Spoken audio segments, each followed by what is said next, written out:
Salut Rachid, peux-tu te présenter à nos lecteurs?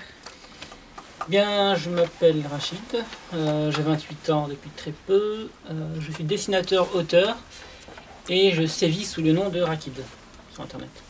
Alors, tu es mordu de dessin, d'où t'es venue cette passion? Je sais pas trop, je crois que je dessine depuis que je sais tenir un crayon, du coup je pense que ça vient de la télé. Je pense que ça vient de tout ce qui est Club Dorothée, des dessins animés que je regardais quand j'étais petit. Tes dessins sont un autoportrait, pourquoi ce choix de te représenter en chibi? Je sais pas pourquoi j'ai fait ce choix-là parce qu'au début c'était un blog autobiographique. Au début j'avais un blog autobiographique et du coup j'ai gardé le même personnage et du coup voilà, comme je racontais ma vie en dessin et dès qu'il fallait me mettre en scène sur de l'actu tout ça, parfois j'utilisais mon personnage. D'accord. Qu'est-ce qui inspire tes illustrations? Alors, qu'est-ce qui inspire mes illustrations? L'actualité, pas mal. Et ma vie, mes expériences perso, je pense. Est-ce une manière de dire que la vie est une bande dessinée? Oui. Enfin, disons plutôt que je trouve que la vie est vachement comique. Et très cynique et comique. Après, ouais, il y a un petit côté bande dessinée. Les choses évoluent peu. Quelle est l'origine de ton surnom, Rakid? Et quelle est sa signification? Alors, Rakid, ça vient de... En fait, il y avait un type dans le quartier où j'ai grandi qui m'appelait, qui appelait tout le monde sans les H. Du coup, mon pote à Ashraf, c'était la Kraf, moi c'était Rakid. Et du coup, il m'appelait Rakid. Et les gens commençaient à m'appeler Rakid the Kid. Mais ça faisait trop long, tu vois, quand je signais. Du coup, j'ai pris le dernier D de Kid et je l'ai collé à Rakid. Du coup, c'est vrai qu'à Rakid, il y a 2 D. Et ça faisait référence à un jeu vidéo auquel je jouais quand j'étais petit qui s'appelait Alex Kidd and the Miracle World sur Master System. Voilà, c'est précis. Alors tu fais des vidéos, peux-tu nous en parler? Alors, je fais très peu de vidéos. Enfin, je fais peu de vidéos parce que ça prend du temps. Donc, j'essaie de faire des vidéos un minimum instructives. Voilà. Donc, garder un peu le côté comique parce que c'est facile de faire, de faire apprendre des choses aux gens de façon comique. Voilà, je me donne pas de rythme. Je me dis pas, allez, il faut que je sorte une vidéo tous les mois de ça parce qu'à la base, je suis pas youtubeur, je suis pas vidéaste. Du coup, j'apprends aussi en faisant. Donc voilà, ma dernière vidéo c'était sur Donald Trump, donc 5 raisons d'aimer Donald Trump. La prochaine sera sur Ménard. Ensuite, je sais pas, je vais voir un peu comment tout ça se dégoupille. J'ai fait pas mal de vidéos pour Universal Music, où j'avais une caméra au-dessus de moi et je dessinais ce que les mecs. Enfin, je prenais un artiste comme Kanye West et je racontais sa vie en dessin, avec des blagues et avec du montage et tout. Donc ça, c'était assez sympa à faire. Donc voilà. Alors on peut également te retrouver sur tipeee.com. Peux-tu nous en dire plus et pourquoi ce choix? Tipeee, ça fait longtemps que je n'en ai pas parlé, mais en fait, c'était pour que les gens puissent me soutenir. Parce qu'il y a un moment où, quand tu es dessinateur d'actu, tout ça, il faut que tu te poses la question de est-ce que tu es indépendant ou pas? Tu vois, comme on dit, c'est toujours celui qui paye l'orchestre qui choisit la musique. Du coup, en fait, si tu bosses pour l'IB, si tu dessines pour l'IB par exemple, tu vas dessiner des idées de l'IB. Tu vois, et du coup, pouvoir dessiner de façon indépendante, donc je rappelle, Tipeee, c'est un site qui permet de financer les artistes. Les gens me paieraient pour que je dessine ce que j'ai envie de dessiner. Et du coup, c'est garder une indépendance, une grosse indépendance, ce qui est très important dans ce genre de métier. Est-ce que c'est quelque chose qui a marché? Au début, ça a marché, mais ensuite, j'ai plus communiqué dessus. C'est-à-dire qu'il y a des gens qui continuent à me donner de l'argent, mais je communique pas trop dessus parce que j'aime pas faire le gars qui demande de l'argent. À quel moment as-tu pris conscience que tes dessins pouvaient être un moyen d'expression très fort? Je pense que c'était à partir de Charlie Hebdo. Quand il y a eu les attaques du 7 janvier, j'avais fait une sorte de petit édito où j'expliquais que ce que dessinait Charlie Hebdo, c'était pas grave, en soi, qu'ils dessinent ce qu'ils veulent, c'est pas le problème. Et là, j'ai reçu plein de messages de gens pas musulmans qui me disaient « Ah, merci, ça fait du bien d'entendre ce genre de discours, tout ça, parce que bon, on a peur, quoi. » Les gens avaient peur pour rien, bon, bref. Et du coup, là, j'ai compris qu'il fallait que peut-être que les gens de ma communauté et les Français en général avaient besoin à ce moment-là d'un dessinateur qui calmerait les choses un peu. Parce que là, il y avait tout le monde criait à ce moment-là, tout le monde criait. Tu avais le PS qui criait, les Indiens de la République qui criaient, tout le monde mettait son petit grain de sel. Et je pense qu'il fallait un dessinateur qui calme un peu le jeu en disant, oh là, ok, il y a eu des morts, mais on peut se détendre. Peut-on rire de tout? Ouais, je pense qu'on peut rire de tout. Des proches disaient, on peut rire de tout, mais pas avec n'importe qui. Voilà. Donc, j'irai pas devant un prêtre lui faire une blague sur les prêtres pédophiles. Tu vois, parce que tu vas l'offenser trop. Enfin, tu vois, on peut rire de tout, mais je vois pas pourquoi j'irais offenser des gens. Tu vois, je peux faire ma blague sur les prêtres pédophiles, mais moi, j'ai grandi, enfin, j'ai fait ma scolarité dans un lycée et un collège super catho. Je sais que les prêtres sont pas pédophiles en soi, tu vois. Mais on peut rire de tout, mais on n'est pas obligé de rire de tout. Quel événement t'a le plus marqué ces dernières années? Je pense que c'est Charlie Hebdo. Je pense que Charlie Hebdo ou le 13 novembre, donc les dernières attaques, ça m'a pas mal marqué.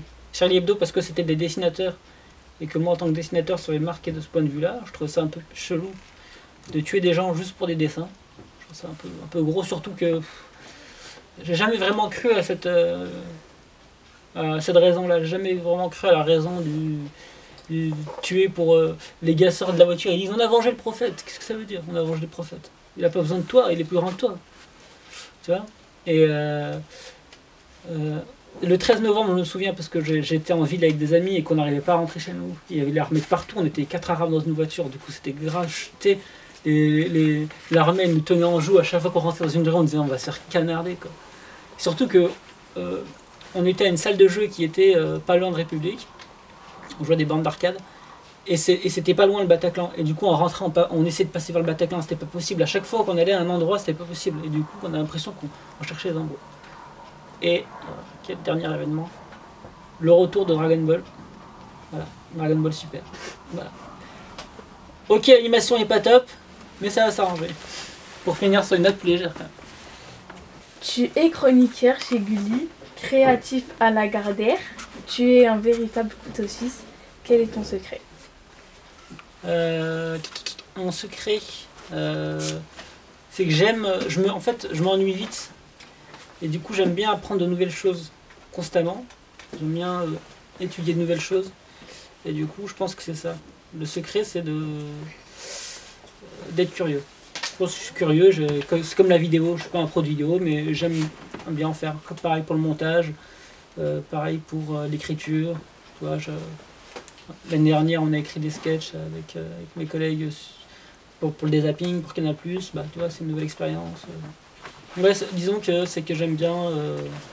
Je suis curieux. Et j'aime bien faire plein de choses, et sinon je m'ennuie assez vite. Tu es cofondateur de la startup Blue Cheese. Peux-tu nous en parler? Que proposez-vous à vos potentiels clients? Alors, Blue Cheese, c'est une startup qu'on a montée l'année dernière avec 2 collègues. Un qui fait du stand-up, enfin les 2 font du stand-up, et donc un qui est chez Topito et un autre qui a son propre compte, quoi, qui fait du stand-up à son propre compte. Pardon. Donc l'idée c'était de faire de la communication basée sur l'humour, parce qu'on avait constaté qu'il y avait un gros besoin de ce côté-là. Et voilà. Et puis on aimait écrire des sketchs, on aimait écrire déjà à la base. Je perds mes mots. Et du coup voilà, donc on propose aux médias comme à des entreprises, par exemple de faire, si quelqu'un a besoin si une entreprise fait une conférence et a besoin que ce soit drôle, on écrit le truc pour que ce soit drôle. Voilà, donc on fait tout ce qu'on peut pour de rendre les gens drôles. Voilà. Notre boulot est de rendre les gens drôles. Voilà. Alors toi qui es un pro de la communication, quel conseil as-tu à donner à nos jeunes reporters par rapport à notre média et notre communication? Oui. Quel conseil je pourrais vous donner? Déjà, vous êtes là, donc déjà c'est beaucoup. C'est beaucoup par rapport à d'autres. Je pense qu'il faut persévérer et pas essayer de regarder le résultat. Parce que beaucoup de jeunes, je vois sur internet, il y en a pas mal qui me contactent parce qu'ils veulent monter leur page et en fait ils ont peur du résultat. Parce que j'ai l'impression après moi peut-être que je suis arrivé sur Internet au début, quand on commençait à avoir Internet, parce que moi j'ai pas grandi avec Internet, j'avais pas Internet chez moi, fallait aller au CDI quand on était au lycée, personne n'avait Internet. Et du coup quand j'ai commencé mon blog, je m'attendais pas à avoir du résultat. Le but pour moi c'était vraiment de faire mon truc de façon un peu passionnée. Alors qu'aujourd'hui quand quelqu'un se lance sur Internet, donc ces jeunes-là en particulier, de jeunes de votre âge, j'ai l'impression qu'il y a cette idée de il faut faire du résultat parce que notre art ou ce qu'on fait est jugé par rapport au nombre de likes qu'on va avoir et tout ça. Alors que ça a aucun sens. Et du coup, je pense que voilà, le truc à faire, c'est de ne pas se focaliser sur les vues. Toi qui fais de la vidéo, par exemple, c'est pas se focaliser sur les vues, mais sur les gens qui regardent. Tu vois ? Et ça, c'est super important. La chance et la malchance qu'on a aujourd'hui, c'est que les gens ne sont pas motivés. Les jeunes ne sont pas motivés. Du coup, quand quelqu'un est motivé, il a beaucoup plus de chances d'y arriver. Et là, vous, en plus, vous êtes pas loin de Paris. Je vous raconte pas la galère si vous avez été en Auvergne. Début des années 2000. Quand même.